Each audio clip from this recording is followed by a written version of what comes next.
This video is about random variables and their distributions, and we focus on continuous random variables in this video.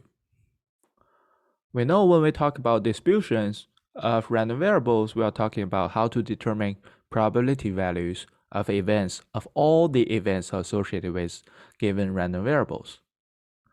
Well, we know real-valued random variable, they map elements from the underlying sample space to the real line. And we use X in set C to denote the event generated by the random variables. Talk about the distribution of a given random variable. Essentially, we're talking about how to determine the probability value that's associated with all the events generated by the random variable X. Right? For example, a distribution needs to be able to answer the probability value of the event such that X takes value in the interval, in the union of the interval a to b and c to d. And what is the probability of the event that X takes a exact value and exact value e? Luckily, to answer those questions, we only need to specify probability values of some selected events, and the rest probability values can be inferred from those values. The first way to specify the distribution of a real-valued random variable is to consider the CDF function, right? The cumulative distribution function, CDF, fx with a small x, right? Basically assign small x to the probability value of the random variable x is smaller or equal to this small x from the real line. And note, this is a function that maps numbers to numbers within the interval 0, 1, right? The first small x is coming from the real line, so arbitrary numbers from the real line, but the second one, this probability value is always a number within 0 and 1. So we only need to know the probability values of the following types of events to specify the whole distribution of a real-valued random variable. So this CDF function has certain properties. It's an increasing function from 0 to 1. And the limit, if we let x goes to negative infinity, this CDF function will be equal to 0 because the probability of x, well, x only takes numbers from the real line. If x goes to negative infinity, there's nothing left from the real line, so the probability of x smaller or equal to x with x drifting to negative infinity will go to 0. Similar arguments that if we let x goes to positive infinity, then basically contains everything from the real line, right? For the event x smaller or equal to small x. So that probability value goes to 1. So the limit of x goes to infinity, positive infinity. The fx evaluated as such x, that limit will go to 1 as well. And this is also a red continuous function. Okay. Let's consider one simple example, waiting time. Suppose customers come in according to a Poisson process, such that the number of arrivals that occur in an interval of length t, and t is a Poisson distributed random variable with arrival rate lambda t. And it's independent as long as events happens in disjoint intervals. So what happens in interval, the number of arrivals in the interval 0 to 1 is independent from the number of arrivals in the time interval 2 to 3 or 4 to 5, as long as they don't overlap with each other. How long do we need to wait until the first customer? Well, denote T1.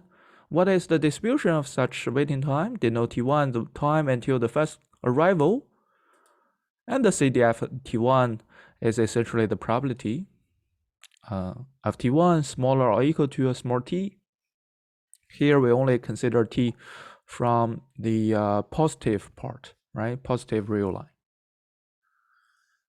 And it's easy to calculate the probability value of the complement event, which is T1 larger than T. So we didn't have any customers at time T. That's equivalent to say there is no arrivals in the time interval from 0 to T, right? So NT, the number of arrivals in the time interval from 0 to T need to be 0, right? There is no arrivals, and the waiting time will be larger than T, strictly larger than T. And here, based on condition, we just plug in the PMF function. I will just make use of the PMF function of a Poisson distribution, and we derive the CDF of T1. Note, this CDF T1 has a very specific property that it can be rewritten as a Riemann integral. Right? Here, if we integrate from 0 to T with respect to this function, we'll have exactly the same function here. Look at the integrand within this integral. It's essentially the first derivative of this CDF function. So we have actually two ways. Here we have two different ways to specify the distribution. The first one, of course, to make use of the original CDF. The second one, we can use the integrand here to specify the distribution, because it can derive the CDF, and the CDF specifies the distribution, right? So we have two ways.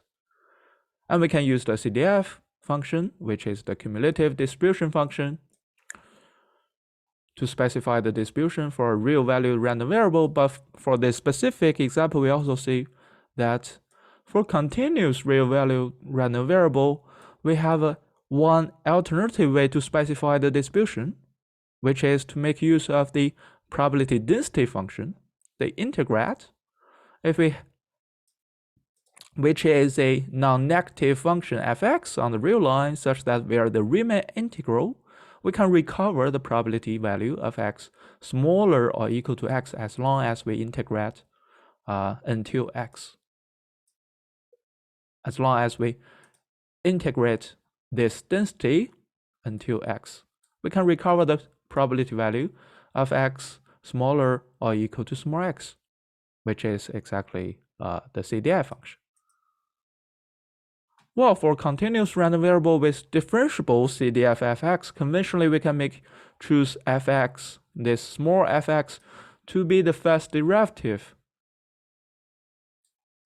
of the CDF function.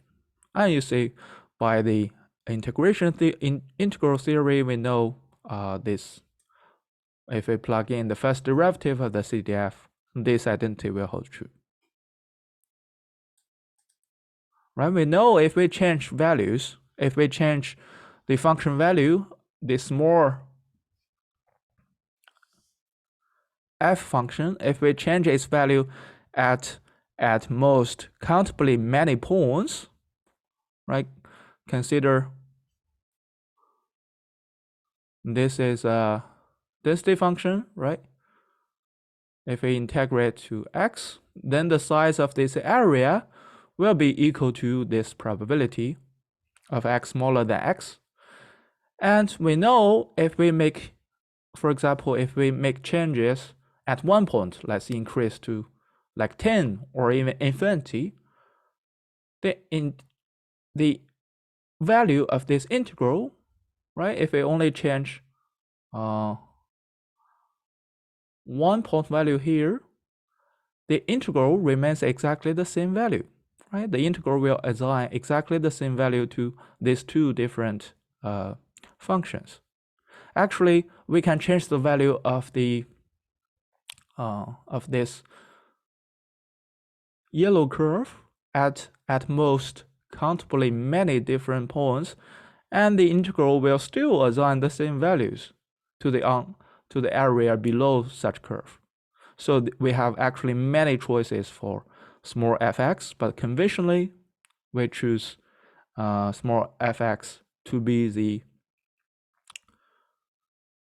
first derivative of the CDF function, as long as the CDF function is differentiable.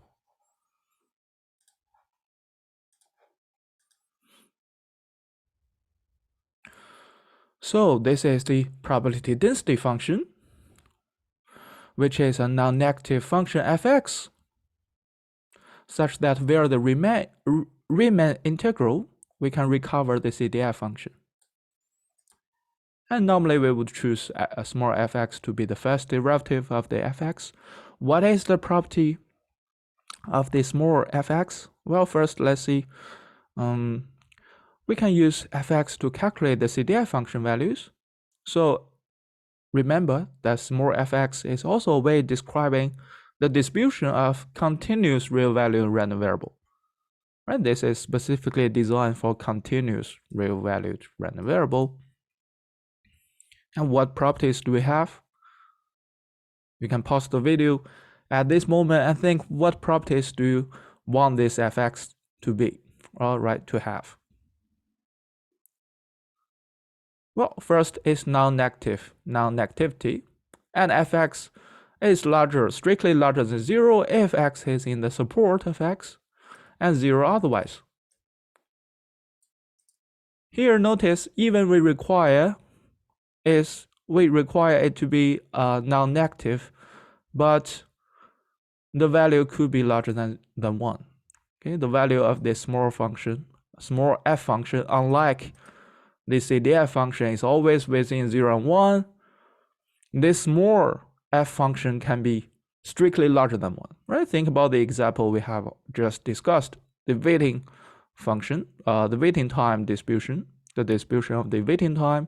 If we let the arrival rate equal to 3, then this is the PDF function of the waiting time we have discussed in the example. It's indeed positive.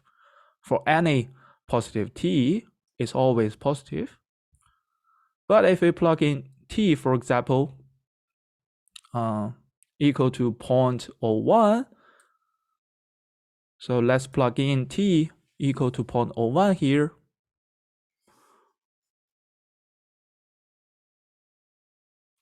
Then this is the result we have, right? 3 times e to the power minus 0.03. Note this number is strictly larger than 1. So this small f function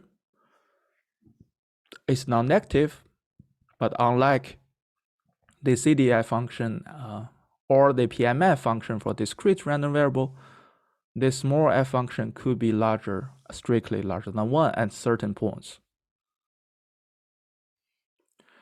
And the second property will be this one always integrate to 1.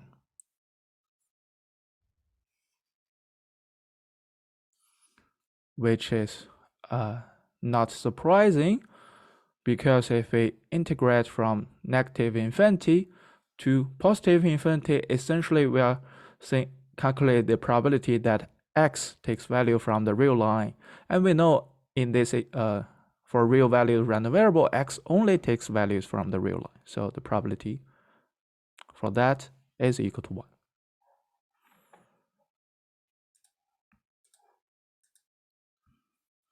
So the distribution tells us almost everything we need to know about random variable.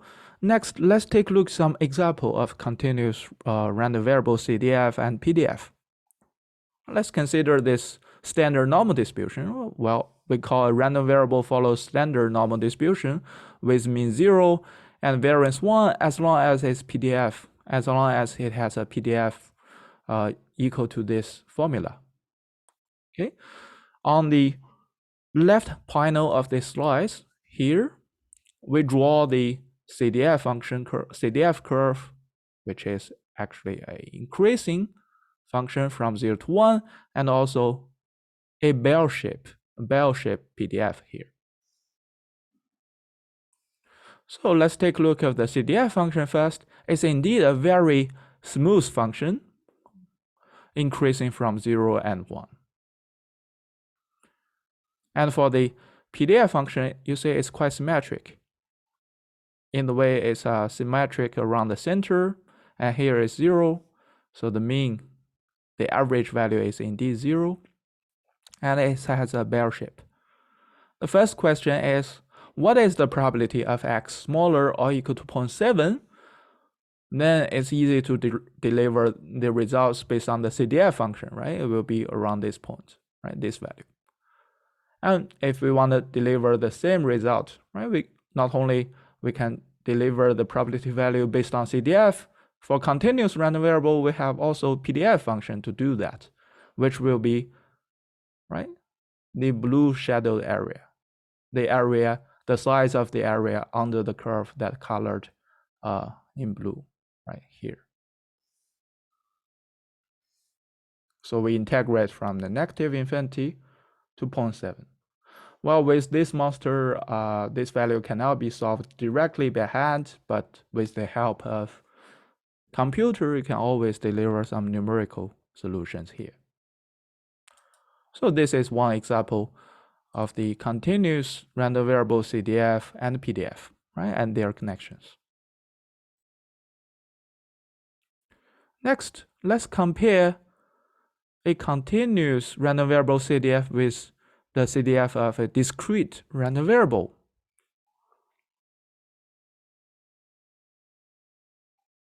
Oh, before that, let's take a look at another. Before we compare the CDF function of a continuous random variable and the discrete random variable, let's take a look at another quick question. What is the probability for this standard normal distributed random variable that is strictly larger than 0.7 and smaller or equal to 1.7? So again, there's two ways to calculate that, right? There are two ways to calculate the probability value of such an event, that x strictly larger than 0.7 and smaller or equal to 1.7. The first, of course, we can look at the difference of the CDF function at these two values, right? So will be the difference here between the function values, which is fx 1.7 minus fx 0.7. Or we can make use of the PDF function, which is the size below this PDF curve, that we can calculate that number by using the Riemann integral, by integrate this density function small fx from 0.7 to 1.7, right? Which is the size here. So next, now is the comparing. Now we compare the CDF function, CDF curve of a continuous random variable with the CDF associated with one discrete random variable. Okay, now let's compare the CDF we have just seen here, the standard normal distribution CDF, and the CDF function of a Bernoulli distribution. So here, if you look at the upper panel, this is a very smooth function, increasing from 0 to 1, and there's no jumps, right? It's a very continuous function and differentiable, and it's differentiable at everywhere, and it's also positive actually for all the real line. So it stays positive at some open intervals. Here specifically, it remains positive actually. This derivative is positive at the whole real line, okay? And we know there exists a small f function such that the CDF function, this CDF curve, as shown in example 1, it can be rewritten as a Riemann integral of this small f function. However, if we look at the CDF function of a discrete random variable, we see it has jumps, right? It's not very smooth. It has jump at value 0. it also has jumps at value 1 for this. Well, specifically here, we choose p equals half, right? This is Bernoulli with successful rate 1/2. Okay, so this is the function, the CDF function of the Bernoulli distribution with successful rate p equals to half. And we have jumps at 0 and 1. If we look at the derivative of this CDF function, well, it's almost 0 everywhere. And it's not well defined, right? It's not well defined at the point 0 and point 1, where we have jumps here and here, right? It's not a continuous. It's right continuous, but it's not continuous CDF function. And we could not find such small f such that f can be rewritten, the CDF big F can be rewritten as a Riemann integral of small f. But these two CDF functions also have some connections. They are both increasing functions. Well, for the second one, it's not strictly increasing function, but it's still increasing function, and from 0 to 1. Okay, and both of these are right continuous functions. So if you move from the right, the value is always continuous. And the same for here. The CDF function for continuous random variable is actually here. In this example, is continuous. Of course, it's also right continuous. So they have differences. They also have connections. In this video, we briefly introduce two ways to represent the distribution of continuous real values random variable. Hope you enjoy watching this video, and thank you for watching.